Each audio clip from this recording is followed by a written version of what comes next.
ഈ ഒരു സമയം നമ്മൾ വളരെയേറെ ഗൗരവത്തിൽ കാണേണ്ടുന്നതാണ്. നമ്മളെല്ലാവരും ഈ ലോകത്ത് നിന്ന് വിട പറയുമെന്നും നാളെ ആഖിറത്തിൽ വലിയതാകുന്ന വിചാരണ നമുക്കെല്ലാവർക്കും നേരിടേണ്ടി വരുമെന്നുള്ള ഒരു ബോധം വിശ്വാസികളാകുന്ന നമ്മുടെ ഹൃദയത്തിൽ തീർച്ചയായിട്ടും ഉണ്ടാവണം.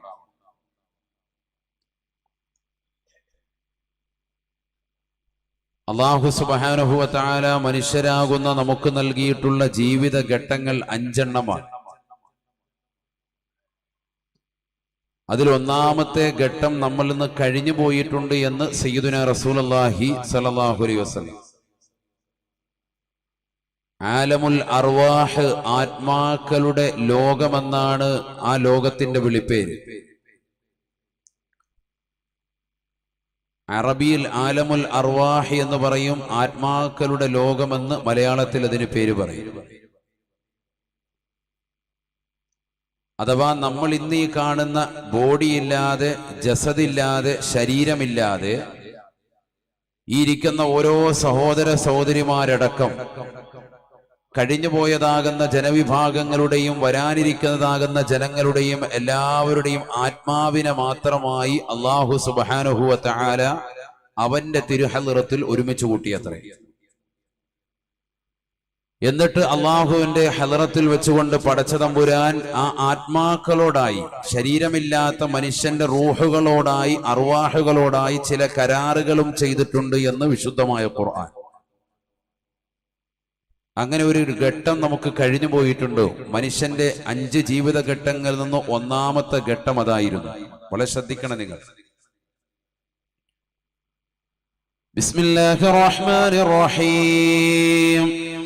അലസ്തു ബിറബ്ബികും ഖാലൂ ബലാ.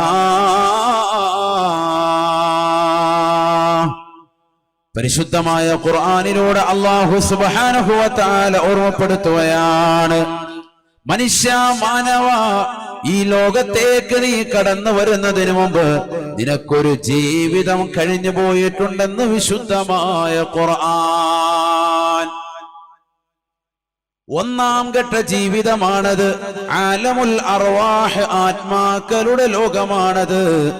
ഈ ലോകത്തേക്ക് കടന്നു വന്ന മാനവ, നിന്റെയും നിനക്ക് മുമ്പ് കഴിഞ്ഞു പോയതാകുന്ന ജനവിഭാഗങ്ങളുടെയും വരാനിരിക്കുന്ന ജനകോടികളുടെയും, അത് നിരീശ്വരവാദികളാകട്ടെ, യുക്തിവാദികളാകട്ടെ, മുസ്ലിം ആകട്ടെ, അമുസ്ലിം ആകട്ടെ, എല്ലാവരുടെയും ആത്മാവിനെ അള്ളാഹു അവന്റെ തിരുസവിധത്തിൽ ഒരുമിച്ച് കൂട്ടിയത്രേ. ആ ആത്മാക്കളോടായി അള്ളാഹു ചില കരാറുകൾ ചെയ്യുകയാണ്. ഇത് ആലമുൽ അർവാഹാണ്, ആത്മാക്കളുടെ ലോകമാണ്. അല്ലാഹു സുബ്ഹാനഹു വ തആല എല്ലാ ആത്മാക്കളെയും ഒരുമിച്ച് കൂട്ടിക്കൊണ്ട് ചോദിക്കുകയാ, അലസ്തു ബിറബ്ബികും, ഞാൻ നിങ്ങളുടെ രക്ഷിതാവല്ലയോ, പരിപാലകനല്ലയോ? ഖാലൂ ബലാ. എല്ലാ ആത്മാക്കളും ഒന്നടങ്കം സമ്മതിക്കുകയാണ്, ശരിയാണ് അല്ലാ, നീയാണ് ഞങ്ങളുടെ പരിപാലകൻ, നീയാണ് ഞങ്ങളുടെ സംരക്ഷകൻ. അല്ലാ, അൻത റബ്ബുനാ വ ഇലാഹുനാ. എല്ലാ ആത്മാക്കളും റബ്ബിനോട് സമ്മതം മൂളുകയാണ്, ശരിയാണ് അല്ലാ, നീയാണ് ഞങ്ങളുടെ പരിപാലകൻ, നീയാണ് ഞങ്ങളുടെ സംരക്ഷകൻ, നീയാണ് സർവാധിപതി അല്ലാ. എല്ലാവരും സമ്മതം മൂളിയതാണ് എന്ന് വിശുദ്ധമായ ഖുർആൻ. ഇന്ന് ജീവിച്ചിരിക്കുന്നതാകുന്ന ആളുകൾ മുസ്ലിം മാത്രമല്ല, അമുസ്ലിമീങ്ങളല്ല, നിരീശ്വരവാദികൾ മാത്രമല്ല, എല്ലാവരും, യുക്തിവാദികളടക്കം എല്ലാവരുടെയും ആത്മാക്കൾ മാത്രം, ശരീരമില്ലാതെ അർവാഹുകൾ മാത്രമായി അള്ളാഹുവിന്റെ തിരുസവിധത്തിൽ വെച്ച് അള്ളാഹു റബ്ബല്ലേ എന്ന് ചോദിച്ചപ്പോൾ അള്ളാഹുവിനോട് സമ്മതം മൂളി എന്ന് വിശുദ്ധമായ ഖുർആൻ. അപ്പൊ അങ്ങനെ ഒരു ജീവിതം നമുക്കൊക്കെ കഴിഞ്ഞു പോയിട്ടുണ്ട് എന്ന് ഖുർആൻ നമ്മെ വ്യക്തമായി പഠിപ്പിക്കുകയാണ്. ആലമുൽ അർവാഹ്, ആത്മാക്കളുടെ ലോകം. അപ്പൊ ഒന്നാമത്തെ ഘട്ടം അതാണ്, ആലമുൽ അർവാഹ്, ആത്മാക്കളുടെ ലോകം. അതാണ് ആത്മാക്കളുടെ ലോകം. അങ്ങനെ ഒരു ജീവിതം നമുക്ക് കഴിഞ്ഞു പോയിട്ടുണ്ട് എന്ന് സയ്യിദുനാ റസൂലുള്ളാഹി. നല്ലതുപോലെ ശ്രദ്ധിക്കണം, ഇവിടെ ശ്രദ്ധിക്കണം, നല്ലതുപോലെ ശ്രദ്ധിക്കണം. قال رسول الله صلى الله عليه وسلم الأرواح جنود مجندة فما تعارف منها ائتلفا وما تناكر منها يختلفا. നബിയന റസൂലുള്ളാഹി സ്വല്ലല്ലാഹു അലൈഹി വസല്ലം തങ്ങൾ ഉറപ്പെടുത്തുകയാണ്, ആത്മാക്കൾ വ്യത്യസ്ത രൂപമാണ്, ഭാവമാ. ഒന്നാം ജീവിതത്തെ പറ്റി, ആലമുൽ അർവാഹിനെ പറ്റി ലോകത്തിന്റെ നായകൻ പഠിപ്പിക്കുകയാണ്. ഫമാ തആറഫ മിൻഹാ യതലഫാ. ഒന്നാം ഘട്ട ജീവിതമാകുന്ന ആലമുൽ അർവാഹിൽ വെച്ചുകൊണ്ട് പരസ്പരം കണ്ടുമുട്ടിയതാകുന്ന ആത്മാക്കൾ ദുനിയാവാകുന്ന ഇഹലോക ജീവിതത്തിൽ വെച്ചുകൊണ്ട് പരസ്പരം കണ്ടുമുട്ടുകയും സംവദിക്കുകയും ചെയ്യുമെന്ന് ഹബീബുനാ ശഫീഉനാ റസൂലുള്ളാഹി. വമാ തനാകറ മിൻഹാ യഖ്തലഫാ. ഒന്നാം ഘട്ട ജീവിതമാകുന്ന ആലമുൽ അർവാഹിൽ ആത്മാക്കളുടെ ലോകത്ത് വെച്ചുകൊണ്ട് പരസ്പരം കണ്ടുമുട്ടാൻ സാധിക്കാത്തതായ ആത്മാക്കൾ ഈ ദുന്യാവാകുന്ന രണ്ടാം ഘട്ട ജീവിതത്തിൽ പരസ്പരം കണ്ടുമുട്ടുകയോ സംവദിക്കുകയോ ചെയ്യുകയില്ല എന്നും ഹബീബുനാ ശഫീഉനാ റസൂലുള്ളാഹി. അഥവാ അവിടെ വെച്ചുകൊണ്ട് പരസ്പരം കണ്ടുമുട്ടിയതാകുന്ന ആത്മാക്കൾ മാത്രമേ ഈ ദുന്യാവാകുന്ന ഇപ്പോൾ വസിക്കുന്ന ഈ ലോകം, ഇത് രണ്ടാം ഘട്ട ജീവിതമാണ്, ഇവിടെ വെച്ച് കണ്ടുമുട്ടുകയുള്ളൂ എന്ന് സയ്യിദുനാ റസൂലുള്ളാഹി. അവിടെ വെച്ചുകൊണ്ട് കണ്ടുമുട്ടാത്തവർ, ആത്മാക്കൾ തമ്മിൽ കണ്ടുമുട്ടാത്തവർ ഈ ദുന്യാവിന്റെ ഒരു കോണിലും വെച്ച് ജീവിതത്തിൽ കണ്ടുമുട്ടുകയില്ല എന്നും സയ്യിദുനാ റസൂലുള്ളാഹി. അപ്പൊ ഈ ദുന്യാവിൽ നിങ്ങൾ ആരെയൊക്കെ ദുന്യാവിൽ പരിചയപ്പെടുന്നവരുണ്ടോ?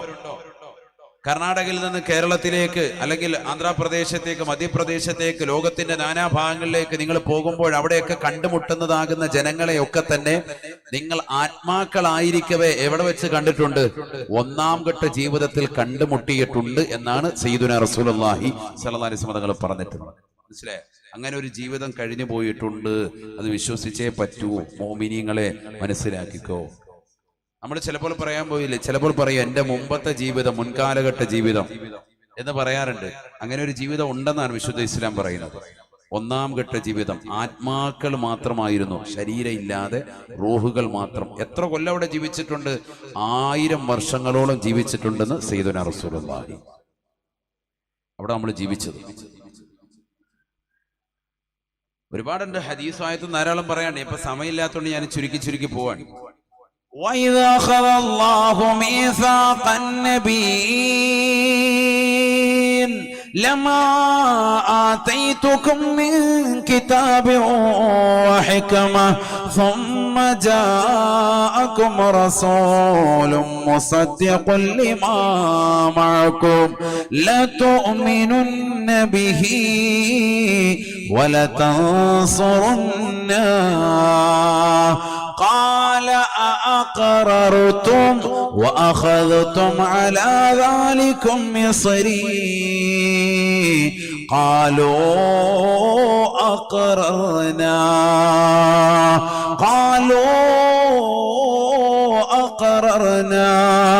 قال فاشهدوا وأنا معكم من الشاهدين. ഒന്നാം ഘട്ട ജീവിതത്തെ വിശാലമായി ഖുർആൻ ഓർമ്മപ്പെടുത്തുകയാണ്. മനുഷ്യരുടെ ആത്മാവിനെ ഒരുമിച്ച് കൂട്ടിയതുപോലെ മുത്തുനബി സല്ലല്ലാഹു അലൈഹി വസല്ലമ തങ്ങൾ ഒഴികെയുള്ളതായ 1,23,999 അംബിയാ മുർസലീങ്ങളുടെ ആത്മാക്കളെ അല്ലാഹു അവന്റെ തിരുഹളറത്തിൽ ഒരുമിച്ച് കൂട്ടിയത്രേ. ഇതെന്തായി പറയുന്നത്? ഒന്നാം ഘട്ട ജീവിതത്തെ പറ്റി ഞാൻ വീണ്ടും ഒന്ന് ഓർമ്മപ്പെടുത്താണ്. അങ്ങനത്തെ ജീവിതം ഉണ്ടായിരുന്നു എന്നുള്ളത് ഒന്നുകൂടി സ്ഥിരപ്പെടുത്താൻ പറഞ്ഞതാണ്. ആലമുൽ അർവാഹിൽ വെച്ച്, ആത്മാക്കളുടെ ലോകത്ത് വെച്ച് മുഹമ്മദ് നബി സല്ലല്ലാഹു അലൈഹി വസല്ലമ തങ്ങൾ ഒഴികെയുള്ളതാകുന്ന 1,23,999 അംബിയാ മുർസലീങ്ങളുടെ ആത്മാക്കളെയും അള്ളാഹുവിന്റെ തിരുഹളറത്തിൽ അള്ളാഹു ഒരുമിച്ച് കൂട്ടിയിട്ട് ആ ആത്മാക്കളോടായി ചില കരാറുകൾ ചെയ്തിട്ടുണ്ട്. ഖുർആൻ പറയാ. ഞാൻ എന്തിനാ ഈ ആയത്ത് ഓതുന്നത്? എന്തിനാ? ആത്മാക്കളുടെ ലോകമുണ്ട് എന്നുള്ളത് വിശ്വാസം ഉറപ്പിച്ചോ. കാരണം ഖുർആൻ പറഞ്ഞ സംഗതിയാണ്. അവിശ്വസിച്ചാൽ കാഫിറാകും. അള്ളാഹു കാക്കട്ടെ. മുഹമ്മദ് നബി അടക്കം 1,24,000 പേർ. മുഹമ്മദ് നബി ഒഴികെയാകുമ്പോ 1,23,999 അംബിയാ മുർസലീങ്ങളുടെ ആത്മാക്കളെയും അള്ളാഹു ഒരുമിച്ച് കൂട്ടി. എന്നിട്ട് എന്താ അവരോട് പറയുന്നത്? നിങ്ങൾ ഇസ്ലാമികമാകുന്ന പ്രബോധനവുമായി നിങ്ങൾക്ക് നൽകപ്പെട്ട വേദഗ്രന്ഥങ്ങൾ മുഖേന തൗറാത്തും ഇഞ്ചീലും സബൂറും 100 ഏടുകളുമടക്കം ജനങ്ങളിലേക്ക് പ്രബോധനം നടത്തിക്കൊണ്ടിരിക്കുമ്പോ നിങ്ങൾക്കിടയിലേക്ക് എന്റെ പ്രവാചകനാകുന്ന പരിശുദ്ധ തിരുനബി മുഹമ്മദ് മുസ്തഫ സല്ലല്ലാഹു അലൈഹി വസല്ലമ തങ്ങളെന്ന അവസാനത്തെ പ്രവാചകൻ കടന്നു വന്നാൽ നിങ്ങളുടെ കൈവശമുള്ളതാകുന്ന വിശുദ്ധമായ ഖുർആൻ, നിങ്ങളുടെ കൈവശമുള്ളതാകുന്ന ഗ്രന്ഥങ്ങളെ വാസ്തവീകരിക്കലോടുകൂടി, അത് സത്യസന്ധമാണെന്ന് അംഗീകരിക്കലോടുകൂടി അദ്ദേഹം കടന്നു വന്നാൽ നിങ്ങളുടെ പ്രബോധന ദൗത്യം നിർത്തി അദ്ദേഹത്തെ കൊണ്ട് വിശ്വസിക്കുകയും അദ്ദേഹത്തിന്റെ പിന്നിൽ അണിനിരക്കുകയും ചെയ്യണം. അദ്ദേഹത്തെ സഹായിച്ചുകൊണ്ട് സമ്മതമാണോ?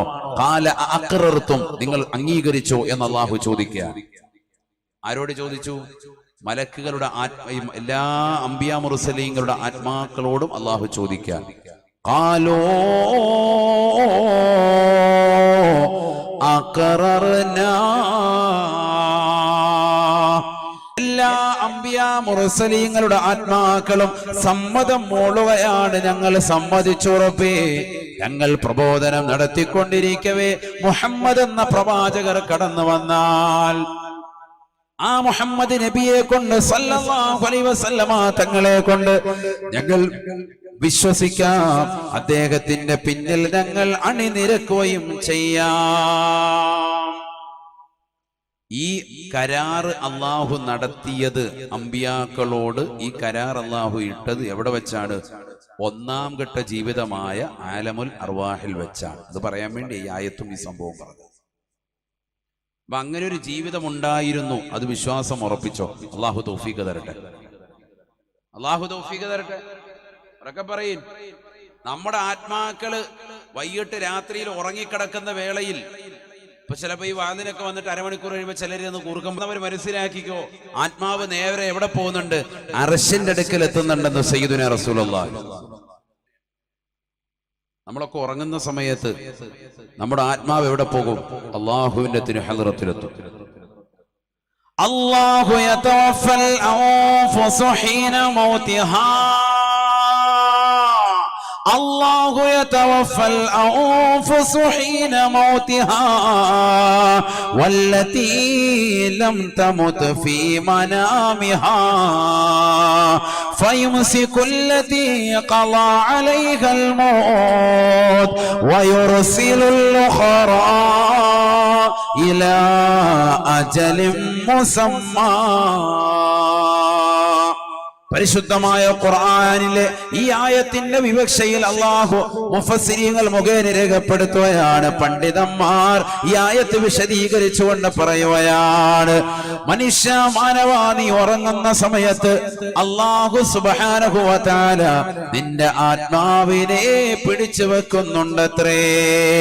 ഓരോ മനുഷ്യരും ഉറങ്ങുന്ന വേളയിൽ അവന്റെ ആത്മാവ് അല്ലാഹുവിന്റെ അർശിന്റെ അടുക്കലേക്ക് ചെല്ലുകയാണ്. ഫതുമറു ബിഹിം ബിസ്സുജൂദ്, അർശിന്റെ ഉടമസ്ഥനായ പടച്ചറബിന്റെ തിരുസവിധത്തിൽ ആത്മാവിനോട് സുജൂദ് ചെയ്യേ. ഫൈംബാത ത്വാഹിറാ, രാത്രിയിൽ ഉറങ്ങുന്ന വേളയിൽ വുളൂ ചെയ്തുകൊണ്ട് ഉറങ്ങുന്നതായ ചെറുപ്പക്കാരനാണോ, ശുദ്ധീകരിച്ചുകൊണ്ട് ശുദ്ധിയോടുകൂടി ഉറങ്ങുന്നതായ സഹോദരിയാണോ, തീർച്ചയായിട്ടും അവരുടെ ആത്മാവ് അർശിന്റെ അടുക്കലെത്തി സുജൂദ് കൊണ്ട് കൽപ്പിക്കപ്പെടുമ്പോ ഫയസ്ജു യസ്ജുദു ബൈന യദയില്ലാ, അല്ലാഹുവിന്റെ തിരുഹളറത്തിൽ നമ്മുടെ ആത്മാക്കൾ സുജൂദ് ചെയ്യുമെന്ന് ഹബീബുനാ റസൂലുള്ളാഹി.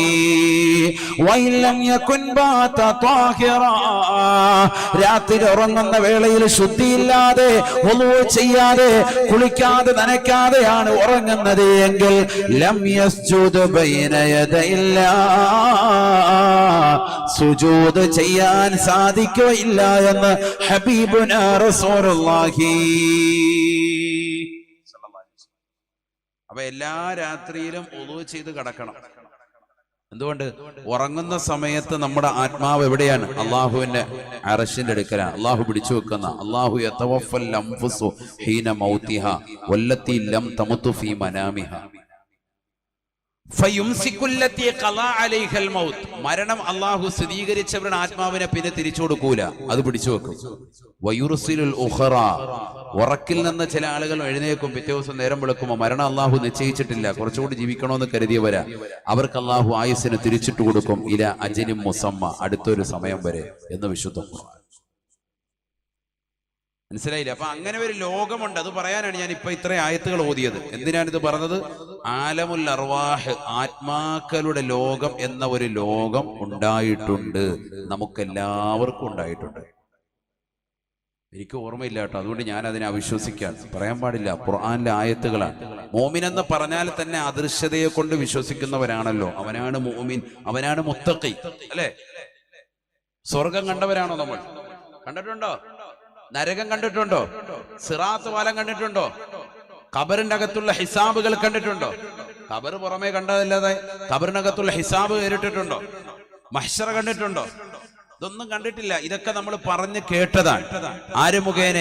ആലിമീങ്ങൾ മുഖേന, ഖുർആൻ മുഖേന, ഹദീസുകൾ മുഖേന, പ്രവാചകരുടെ അധ്യാപനങ്ങൾ, സ്വഹാബത്തും താബിഈങ്ങളും തബഉ താബിഈങ്ങളും അഇമ്മത്തുകളും ഉലമാക്കളും നമുക്ക് പഠിപ്പിച്ചു തന്നതനുസരിച്ച് നമ്മൾ വിശ്വസിച്ചു പോരുന്നു. അദൃശ്യ ലോകത്തെ കൊണ്ട് വിശ്വസിക്കുന്നു. അവനാണ് മുത്തഖി. അങ്ങനെയാ ഖുർആൻ പറഞ്ഞിട്ടുള്ളത്. അലിഫ് ലാം മീം ذلك الكتاب لا ريب فيه هدى للمتقين الذين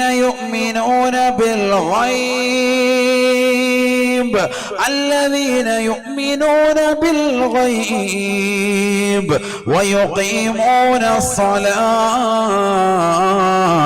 ومما رزقناهم ينفقون. ആരാണ് മുത്തഖി? ആരാണ് തഖ്വ വെച്ച് ജീവിക്കുന്നവൻ? ഖുർആൻ ഉറപ്പെടുത്തുകയാ. നമസ്കരിക്കുന്നവൻ എന്നല്ല ആദ്യമായി ഖുർആൻ പറഞ്ഞത്. സകാത്ത് കൊടുക്കുന്നവനെന്നുമല്ല ഖുർആൻ ആദ്യമായി പറഞ്ഞത്. അല്ലദീന യുഅ്മിനൂന ബിൽ ഗൈബ്, അദൃശ്യ ലോകങ്ങളെ കൊണ്ട് വിശ്വസിക്കുന്നവനാണ് മുത്തഖി. അല്ലാഹുവിനെ തഖ്വ വെച്ച് ജീവിക്കുന്നവനെന്ന് വിശുദ്ധമായ ഖുർആൻ. അപ്പൊ അങ്ങനെ ഒരു ലോകമുണ്ടായിട്ടുണ്ട്, വിശ്വസിച്ചേ പറ്റൂ. അല്ലാഹു ഈമാൻ സ്ഥിരപ്പെടുത്തി തരട്ടെ. ആമീൻ പറയ്. ഖുൽ മാ യഅബഉ ബികും റബ്ബി ലൗലാ ദുആഉകും. നബിയേ നിങ്ങൾ പറഞ്ഞു കൊടുക്കണേ, ഉമ്മത്തിനെ പറഞ്ഞു കൊടുക്കണേ, അല്ലാഹുവിലേക്കുള്ള പ്രാർത്ഥന ഇല്ലാതെ അല്ലാഹു നിങ്ങളെ പരിഗണിക്കുകയില്ല എന്ന് പറയണേ. നിങ്ങളെ എന്റെ റബ്ബ് പരിഗണിക്കുകയില്ല, ലൗലാ ദുആഉകും, നിങ്ങളുടെ പ്രാർത്ഥനയില്ലാതെ. അതുകൊണ്ട് ശരിക്കും ആമീൻ പറഞ്ഞോ. അള്ളാഹു നമ്മളെ സ്വീകരിക്കട്ടെ. അപ്പൊ രണ്ടാമത്തെ ഘട്ട ജീവിതം ഇതാണ്. ഏത്?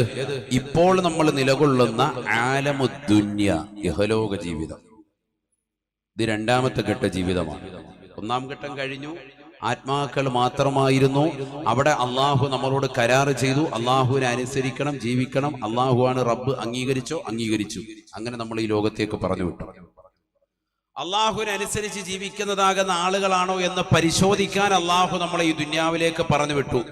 ഈ ദുന്യാവിനെ കുറിച്ച് നബിതങ്ങൾ എന്നിട്ട് പറഞ്ഞു, അദ്ദുന്യാ മസ്റഅത്തുൽ ആഖിറ, ആഖിറത്തിലേക്കുള്ള കൃഷിയിടമാണ് ദുന്യാവ്. എന്ന് പറഞ്ഞാൽ ഇവിടെ ധാരാളം നന്മ ചെയ്യണം, ഇവിടെ നിസ്കരിക്കണം, ഇവിടെ നോമ്പ് നോൽക്കണം, ഇവിടെ സക്കാത്ത് കൊടുക്കണം, ഇവിടെ ഹജ്ജ് ചെയ്യണം, ഇവിടെ പാവപ്പെട്ടവരുടെ കണ്ണീര് വെക്കണം, ഇവിടെ പള്ളിക്കും മദ്രസയ്ക്കും ദീനിനും ദീനിന്റെ സഹായത്തിനും ഒക്കെ ആയിട്ട് നിങ്ങൾ നിലകൊള്ളണം, ഇവിടെ അയൽപക്ക ബന്ധങ്ങൾ ശാക്തീകരിക്കണം, ഇവിടെ സമൂഹത്തോടും സമുദായത്തോടും കടപ്പാടുണ്ട്, അതെല്ലാം പൂർത്തീകരിച്ചുകൊണ്ട് നിലകൊള്ളണം. മക്കളെ ശ്രദ്ധിക്കണം, മുതിർന്നവരെ ബഹുമാനിക്കണം, കുട്ടികളോട് കരുണ കാണിക്കണം, ഭാര്യ ഭർത്താവിനോടുള്ള കടമ പാലിക്കണം, ഭർത്താവ് ഭാര്യയോടുള്ള കടമ പാലിക്കണം, മാതാപിതാക്കൾ മക്കളെ ശ്രദ്ധിക്കണം, മക്കൾ മാതാപിതാക്കളെ ഗൗനിക്കണം. ഇങ്ങനെ ഒരുപാട് കടമകളും കർത്തവ്യങ്ങളുമായി ഈ ദുന്യാവിലേക്ക് നമ്മളെ പറഞ്ഞു വിട്ടു. എന്നിട്ട് എന്താ പറഞ്ഞത്? അദ്ദുന്യ മസ്റഅത്തുൽ ആഖിറ, ആഖിറത്തിലേക്കുള്ള കൃഷിയിടമാണ്. അപ്പോൾ മനസ്സിലായി ഇനി ഒരു ജീവിതം കൂടി ഉണ്ട് എന്ന് മനസ്സിലായി അല്ലെ? ആഖിറത്തിലേക്കുള്ള കൃഷിയിടമാണെന്ന് പറഞ്ഞപ്പോൾ മനസ്സിലായി എന്ത്? ഇവിടം കൊണ്ട് തീരുന്നില്ല, ഇനി കടക്കുകയാണ് ജീവിതം എന്ന് മനസ്സിലായി. ഇനിയാണ് ജീവിതം. ഇനി അടുത്ത ഘട്ടം ഏതാണ്? ആലമുൽ ബർസഖാണ്. ഖബർ എന്ന ഭയാനകമായ ലോകമാണ്. രണ്ടാം ഘട്ട ജീവിതത്തിന്റെയും നാലാമത്തെ ജീവിതത്തിന്റെയും ഇടയിലുള്ള ഒരു മറയുടെ ലോകം, അതാണ് ഖബർ. ഭൂമിക്കടിയിൽ അതൊരു ലോകമാണ്. മണ്ണിനടിയിൽ എന്ന് പറഞ്ഞാൽ നമ്മൾ ഈ മണ്ണിയുടെ ഉപരിതലത്തിൽ നമ്മൾ നിലകൊള്ളുന്നത് പോലെ മണ്ണിനടിയിലും മറ്റൊരു ലോകമുണ്ട്, മനസ്സിലാകണം. അതൊരു ലോകം തന്നെയാണ്. അത് കഴിഞ്ഞാൽ പിന്നീട് അടുത്ത ഘട്ടം, നാലാമത്തെ ഘട്ടം ആലമുൽ ഹശ്റാണ്, മഹ്ശറയാണ്. ആലമുൽ ഹശ്ർ എന്നാണ് അതിന് പറയുക, മഹ്ശറയുടെ ഘട്ടം. അഥവാ മൂന്നാം ഘട്ട ജീവിതമാകുന്ന ഖബറിൽ നിന്ന് പിന്നീട് വിചാരണയ്ക്ക് വേണ്ടി നമ്മളെ കൊണ്ടുപോവുകയാണ്, അള്ളാഹുവിന്റെ തിരുഹദ്റത്തിലേക്ക് കൊണ്ടുവരും. നമ്മളെ മാത്രമല്ല, ഇന്ന് ജീവിച്ചിരിക്കുന്നവരെ മാത്രം, നന്ദാവര ജമാഅത്തിൽപ്പെട്ടവരെ മാത്രമല്ലല്ലോ, കർണാടക സ്റ്റേറ്റിലുള്ളവരെ മാത്രമല്ല, കേരളവും ലോകവും തമിഴ്നാടും എല്ലാ കൗമിനെ ഒരുമിച്ച് കൂട്ടുക. ഇന്നുള്ളവരും കഴിഞ്ഞവരും വരാനിരിക്കുന്ന ജനസഹസ്രങ്ങളെ മുഴുവനും ഒരുമിച്ച് കൂട്ടിക്കൊണ്ടുള്ള വിചാരണ. ആലമുൽ ഹശ്ർ, മഹ്ശറ വൻസബ. അത് അഞ്ചാം ഘട്ട ജീവിതമാണ്, നാലാം ഘട്ട ജീവിതമാണ്. ആ നാലാം ഘട്ട ജീവിതത്തിൽ നിന്നാണ് കടഞ്ഞെടുക്കുന്നത്. അവിടുന്ന് പിന്നീട് അഞ്ചാം ഘട്ടത്തിലേക്ക് പോകും. അൽ ജന്നത്തു അവിന്നാർ. ഇപ്പോൾ വസിക്കുന്നതാകുന്ന ഈ ദുന്യാവാകുന്ന രണ്ടാം ഘട്ട ജീവിതത്തിൽ നിസ്കരിച്ചവൻ, നോമ്പ് നോറ്റവൻ, സക്കാത്ത് കൊടുത്തവൻ, ഹജ്ജ് ചെയ്തവൻ, പാവങ്ങളുടെ കണ്ണീരപ്പിയവൻ, തനിക്ക് അല്ലാഹു നൽകിയ സമ്പത്ത് കൊണ്ട് ദീനിനെയും ദീനിന്റെ അഹ്ലുകാരെയും ദീനി സ്ഥാപനങ്ങളെയും ഒക്കെ സഹായികളായി വർത്തിച്ചവർ, അവർക്ക് അൽ ജന്ന, പരിശുദ്ധമായ സ്വർഗം അല്ലാഹു നൽകിക്കൊണ്ടുള്ള ജീവിതം, ശാശ്വതമായ ജീവിതമാണ്. അല്ലാഹു നമുക്ക് നൽകി അനുഗ്രഹിക്കട്ടെ. സ്വർഗം നിനക്കൊരു മസ്കനായി ലഭിച്ചെങ്കിലേ ഇവിടെന്ത് ക്ലേശം സാരമില്ല നിന്നിലേ. ജനമോക്കയും തൃണ വൽഗണിച്ചാൽ തന്നെയും മനം നൊന്തിടണ്ട, തിബർ തന്നാ പിന്നെയും. സ്വർഗം നിനക്കൊരു മസ്കനായി ലഭിച്ചെങ്കിലേ ഇവിടെന്ത് ക്ലേശം സാരമില്ല നിന്നിലേ. ജനമോക്കയും തൃണ വൽഗണിച്ചാൽ തന്നെയും മനം നൊന്തിടണ്ട, തിബർ തന്നാ പിന്നെയും. ആരോക്കെ നിന്നെ ദരിദ്രനായി കണ്ടെങ്കിലും കോടീശ്വരൻ തന്നെ നീയെക്കാലത്തിലും. സ്വർഗം നിനക്കൊരു മസ്കനായി ലഭിച്ചെങ്കിലേ ഇവിടെന്ത് ക്ലേശം സാരമില്ല നിന്നിലേ. ബഹുമാനപ്പെട്ട മർഹൂം തഴവ ഉസ്താദ് എൻ്റെ ഉമ്മയുടെ ഉപ്പയാണ്. അള്ളാഹുരുടെ ദറജ ഉയർത്തുമാറാവട്ടെ, ഖബർ അള്ളാഹു സന്തോഷത്തിലാക്കുമാറാവട്ടെ. പഴയ കാലഘട്ടത്തിൽ ഒരു 35 കൊല്ലം മുമ്പ് നമ്മുടെ കർണാടക ഭാഗങ്ങളിലെല്ലാം പ്രഭാഷണം നടത്തിയിരുന്ന മഹാനുഭാവൻ. അള്ളാഹുരുടെ പൊരുത്തം നമുക്ക് നൽകി അനുഗ്രഹിക്കട്ടെ. അവിടെ മവാഹിബുൽ ജലിയയിലൂടെ പാടി നമ്മെ പഠിപ്പിക്കാൻ സ്വർഗത്തിന്റെ മനോഹാരിത. അള്ളാഹു നമുക്ക് സ്വർഗത്തിൽ കഴിയാൻ തൗഫീക്ക് നൽകട്ടെ. ആ സ്വർഗത്തിൽ കടക്കണമെങ്കിൽ വെറുതെ കയറി കടക്കാൻ പറ്റൂല. ഈ ദുന്യാവാകുന്ന രണ്ടാം ഘട്ട ജീവിതത്തിൽ ഇപ്പോൾ നമ്മൾ നിലകൊള്ളുന്ന ഈ ലോകത്ത് പണിയെടുക്കണം. അതാണ് നബിതങ്ങൾ പറഞ്ഞത്, ദുന്യാവ് ആഖിറത്തിലേക്കുള്ള കൃഷിയിടമാണ്. ആഖിറം എന്ന് പറഞ്ഞാൽ ഖബർ ആഖിറമാണ്, മഹ്ശർ ആഖിറമാണ്, സ്വർഗം ആഖിറമാണ്. അവിടം വരെ എത്തണം. അത് എത്തണമെങ്കിൽ ഇവിടെ പണിയെടുക്കണം. അള്ളാഹു തൗഫീഖ് തരട്ടെ. ഇവിടെയാ ജോലി എടുക്കേണ്ടത്. ഇവിടെ വെറുതെ ഇരിക്കാൻ പാടില്ല. ഇവിടെ വെറുതെ ഇരുന്നാലോ അന്നാർ, അവസാനഘട്ട ജീവിതം എന്ന് പറയുന്നത് കത്തിച്ചലിക്കുന്ന നരകമായിരിക്കും. അള്ളാഹു നമ്മളെ കാത്ത് സംരക്ഷിക്കട്ടെ. അല്ലാഹു കാക്കട്ടെ. ഹബീബായ റസൂലുള്ളാഹി സ്വല്ലല്ലാഹു അലൈഹി വസല്ലമ തങ്ങൾ പറയുകയാണ്, ആ നരകത്തെ കുറിച്ച് അല്ലാഹുവിന്റെ റസൂൽ വ്യക്തമാക്കുകയാണ്. നരകത്തെ അല്ലാഹു സുബ്ഹാനഹു വ തആല കത്തിക്കുകയാണ്. ഊഖിദന്നാർ വൽ ഫസനാ. സഹാബ നരകത്തെ അല്ലാഹു സുബ്ഹാനഹു വ തആല 1000 വർഷം നിരന്തരമായി അല്ലാഹു കത്തിച്ചു അത്രേ. ആ നരകത്തിന്റെ നിറം വല്ലാതെ ചുവന്നു തൊടുത്തു അത്രേ. ആ നരകത്തിന്റെ നിറം വല്ലാതെ ചുവന്നു തുടുക്കുകയാണ്. ഒന്ന് ചിന്തിക്കണേ സോദരാ, പഠിച്ചു വെക്കണേ പെങ്ങളെ. ഒരു ദിവസമല്ല, 2 ദിവസമല്ല, 100 ദിവസമല്ല, 1000 വർഷമാണ്, 1000 കൊല്ലമാണ്, 1000 സംവത്സരങ്ങളാണ് അല്ലാഹു സുബ്ഹാനഹു വ തആല നരകത്തെ സൃഷ്ടിക്കുന്നത്. നരകത്തെ സൃഷ്ടിക്കാൻ വേണ്ടി അല്ലാഹു ശ്രദ്ധിക്കുകയാണ്. 1000 വർഷത്തോളം നിരന്തരമായി നരകത്തെ അല്ലാഹു കത്തിക്കുകയാണ്. നരകത്തിന്റെ നിറം വല്ലാതെ ചുവന്നു തൊടുത്തു അത്രേ. നിർത്തുന്നില്ല.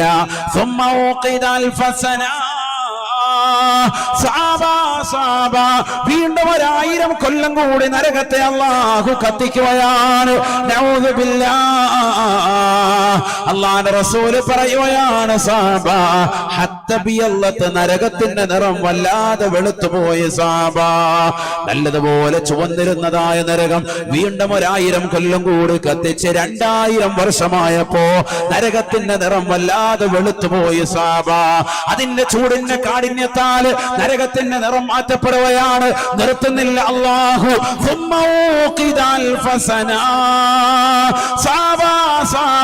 നരകത്തെ വീണ്ടും 1000 കൊല്ലം കൂടി അല്ലാഹു കത്തിക്കുകയാണ്.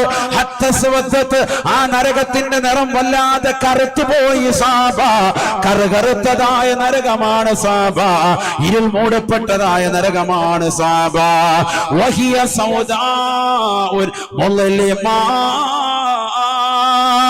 ആര് കണ്ടാലും പേടിക്കുന്ന, ആര് കണ്ടാലും ഭയപ്പെടുന്ന, ആര് കണ്ടാലും മറക്കുന്ന, വെളിപ്പുറപ്പാക്കുന്ന വല്ലാത്ത കോലമാണ്, രൂപമാണ്, ഭാവമാണ് നരകത്തിനുള്ളത്.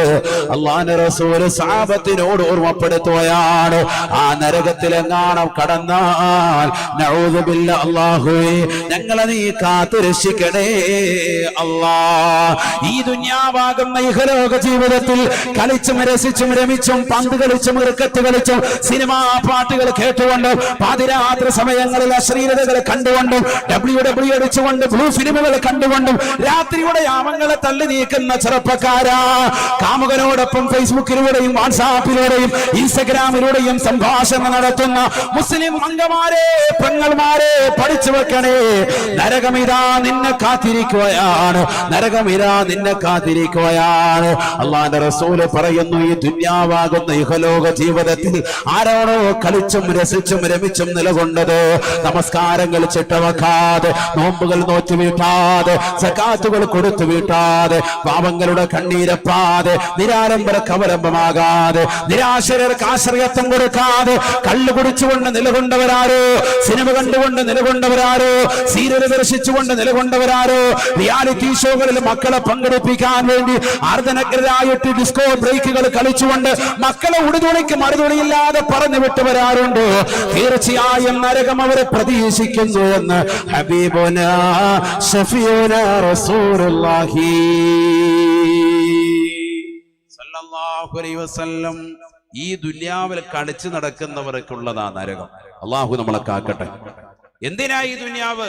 വമാ ഖലഖതുൽ ജിന്ന വൽ ഇൻസ ഇല്ലാ ലിയഅ്ബുദൂൻ. മനുഷ്യവർഗത്തെയും ജിന്നവർഗത്തെയും ഞാൻ സൃഷ്ടിച്ചതിന്റെ പരമമായ ലക്ഷ്യം അല്ലാഹ് പറയുന്നു എന്താണ്? ഇല്ലാ ലിയഅ്ബുദൂൻ, എന്നെ ആരാധിക്കലാണ്. ഈ ദുന്യാവിൽ എന്താ നമ്മുടെ പണി? അള്ളാഹെ ആരാധിക്കണം. അങ്ങനത്തെ ഒരു മുസ്ലിം കള്ളുകുടിച്ചുകൊണ്ട് എങ്ങനെ നടക്കും?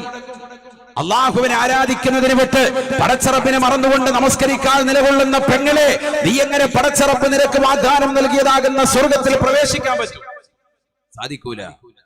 അതുകൊണ്ട് തൗബ ചെയ്ത് നിലകൊള്ളിൻ. അള്ളാഹു അനുഗ്രഹിക്കുമാറാവട്ടെ. അള്ളാഹു അനുഗ്രഹിക്കട്ടെ. നല്ല മാസത്തിലാണ് നമ്മൾ കടന്നു പോയിക്കൊണ്ടിരിക്കുന്നത്. പരിശുദ്ധമായ ശഅബാനാണ്. ശഅബാൻ എന്റെ മാസമാണെന്ന് ഹബീബായ റസൂലുള്ളാഹി. ശഅബാൻ എന്റെ മാസമാണ്. ഈ പരിശുദ്ധമാക്കപ്പെട്ടതായ ശഅബാനിലാണ് സ്വലാത്ത് കൊണ്ട് കൽപ്പിക്കപ്പെട്ടതാകുന്ന ആയത്ത് ഇറക്കപ്പെട്ടതാകുന്ന പവിത്രമായ മാസം. പരിശുദ്ധമായ കഅബത്തുൽ മുശറഫ ഖിബിലയാക്കിക്കൊണ്ട് മുത്തുനബിക്ക് സന്തോഷം പകർന്നു നൽകിയതാകുന്ന മാസം. ഒരുപാട് ശ്രേഷ്ഠതയുണ്ട്. അതുകൊണ്ട് തന്നെ നബിക്ക് വളരെയേറെ ഹൃദയസ്പാർക്കായ മാസമാണിത്. അതുകൊണ്ട് തന്നെ നബി തങ്ങൾ പറഞ്ഞു, വശഅബാനു ശഹരി, പരിശുദ്ധമായ റജബ് അള്ളാഹുവിന്റെ മാസം, ശഅബാൻ എന്റെ മാസം, റമളാൻ എന്റെ ഉമ്മത്തിന്റെ മാസം. കാരണം ഉമ്മത്തിന് അനുഗ്രഹീതമായ ഖുർആൻ ഇറക്കപ്പെട്ട മാസം. അതുകൊണ്ട് തന്നെ റജബിൽ അസ്തഗ്ഫിറുല്ലാഹൽ അദീം ചൊല്ലി നിലകൊണ്ട മുസ്ലിം ശഅബാൻ വരുമ്പോ സ്വലാത്ത് അധികരിപ്പിക്കണം. സ്വലാത്ത് ചൊല്ലാൻ കൽപ്പിക്കപ്പെട്ടതായ മാസമായതുകൊണ്ട് തന്നെ സ്വലാത്ത് അധികരിപ്പിക്കണം. അല്ലാഹു തൗഫീഖ് തരട്ടെ. നമ്മൾ എത്രമേൽ സ്വലാത്ത് ഇല്ലുന്നുണ്ട്. അള്ളാഹുവിന്റെ റസൂലിനോടുള്ള സ്വലാത്തിന്റെ ഹക്ക് പൂർത്തീകരിക്കണമെങ്കിൽ ഒരു ദിവസം ഏറ്റവും ചുരുങ്ങിയത് 300 സ്വലാത്തെങ്കിലും ചെല്ലണമെന്നാണ് പണ്ഡിതന്മാർ പറയുന്നത്. 10 പോരാ, 100 ചൊല്ലിയാൽ പോരാ. 300 സ്വലാത്ത് കറക്റ്റായിട്ട് ഡെയിലി ചെയ്തു പോകണം. അത് നിത്യമാക്കിക്കോ. അതിന് വലിയ ഖൈറുണ്ടാകും. റിസ്ക് വിശാലമാകും. ഈ പ്രയാസങ്ങളൊക്കെ നീങ്ങും. നന്ദാവരം നമ്മുടെ പരിസരങ്ങളിലൊക്കെ വലിയ സാമ്പത്തിക ശേഷിയുള്ളവരൊന്നും അല്ല, പാവപ്പെട്ടവരാണ് അഖിലവും. പക്ഷെ ദീനിനോടും ദീനിന്റെ അഖിലുകാരോടും വലിയ മഹബത്തും സ്നേഹവും വെച്ച് പുലർത്തുന്നവരാണ്. അള്ളാഹു നിലനിർത്തി തരുമാറാവട്ടെ. ഫുഖറാക്കളാണ്, പാവപ്പെട്ടവരാണ്. എന്ത് ദീനിന്റെ വിഷയങ്ങൾ പറഞ്ഞാലും മുൻപന്തിയിൽ നിലകൊള്ളുന്നവരാണ്. അതുകൊണ്ട് നിങ്ങൾ സ്വലാത്ത് മുറുകെ പിടിക്കാൻ. തീർച്ചയായും റസൂലുള്ളാഹി സ്വല്ലല്ലാഹു അലൈഹി വസല്ലമ തങ്ങളുടെ തണൽ നിങ്ങൾക്കുണ്ടാകും. അവിടുത്തെ കാവലുണ്ടാകും, അവിടുത്തെ ശഫാഅത്ത് ഉണ്ടാകും. അതുകൊണ്ടേ രക്ഷയുള്ളൂ. നബിന റസൂലുള്ളാഹി സ്വല്ലല്ലാഹു അലൈഹി വസല്ലമ തങ്ങൾ വീണ്ടും ഓർമ്മപ്പെടുത്തുകയാണ്, ലാ തഖൂമുസ്സാഅ അലാ അഹദിൻ യഖൂലു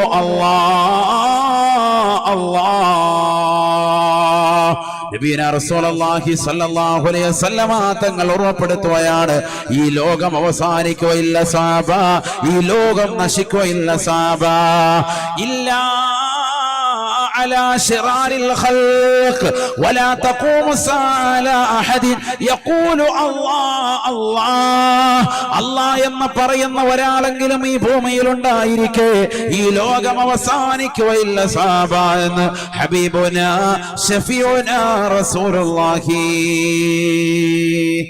അല്ലാഹ് എന്ന് പറയുന്ന ഒരാള് പോലും ഇല്ലാത്ത അവസ്ഥ ഈ ലോകത്തിന് സംജാതമാകും. അന്ന് ഈ ലോകത്തിന്റെ അവസാനമാണ് എന്ന് ഹബീബുനാ റസൂലുള്ളാഹി.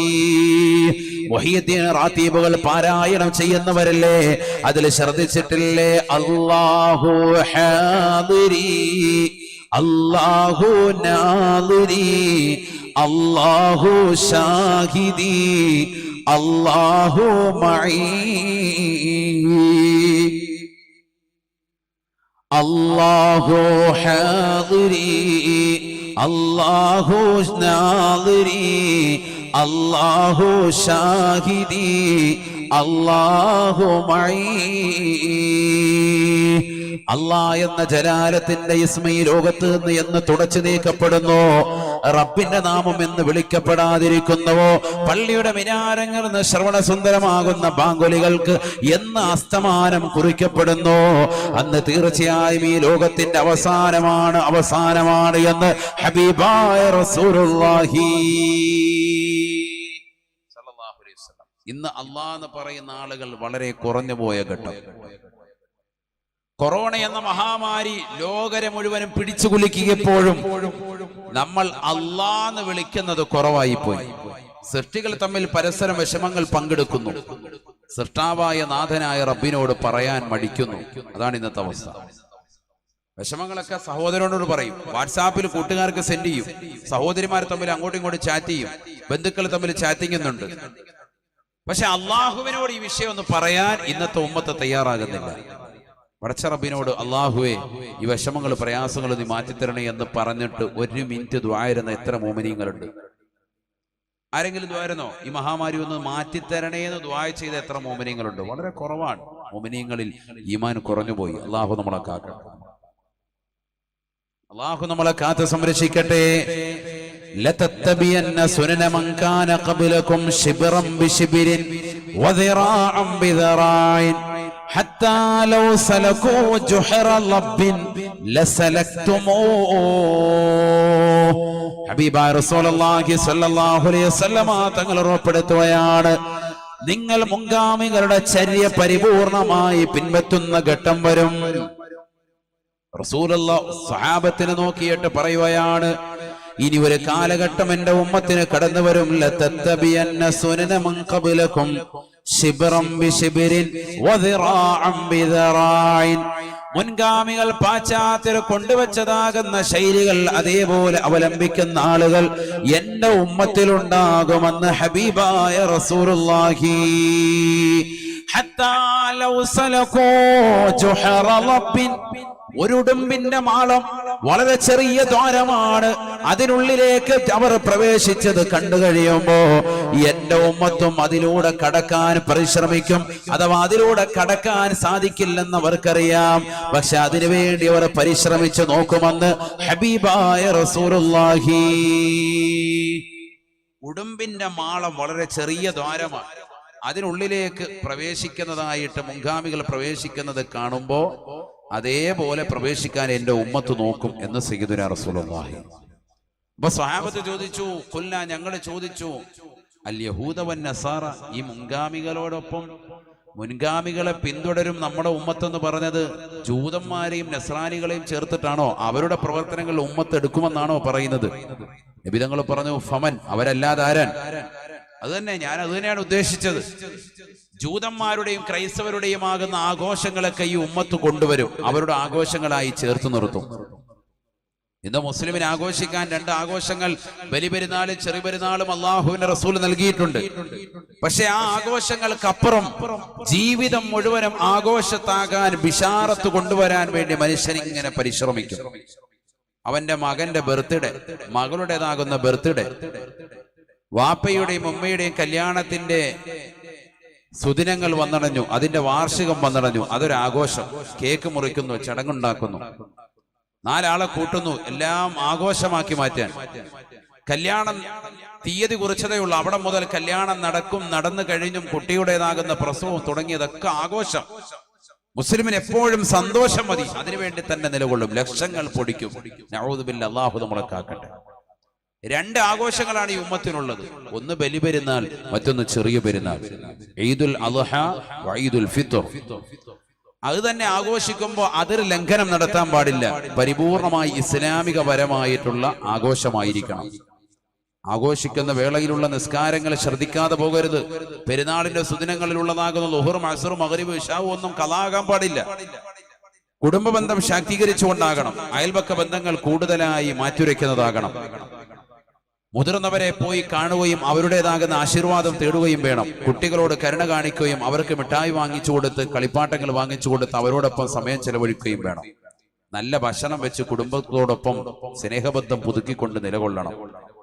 പ്രായം ചെന്നതാകുന്ന മാതാപിതാക്കളുണ്ട് വീട്ടിൽ, അവരെ പ്രത്യേകമായി പരിഗണിക്കണം. അവരോടൊപ്പം ഇരുന്ന് ഭക്ഷണം കഴിക്കാൻ പരിശ്രമിക്കണം. അവരാരോഗ്യപരമായിട്ട് ക്ഷയിച്ചവരാണെങ്കിൽ അവരെ ഹോസ്പിറ്റലിൽ കൊണ്ടുപോകുന്നതിൽ പ്രത്യേകമായി ശ്രദ്ധ അവലംബിക്കണം. നല്ല വസ്ത്രം അവർക്കും വാങ്ങിച്ചു കൊടുക്കണം, നീയും നല്ല പുതുവസ്ത്രം ധരിക്കണം.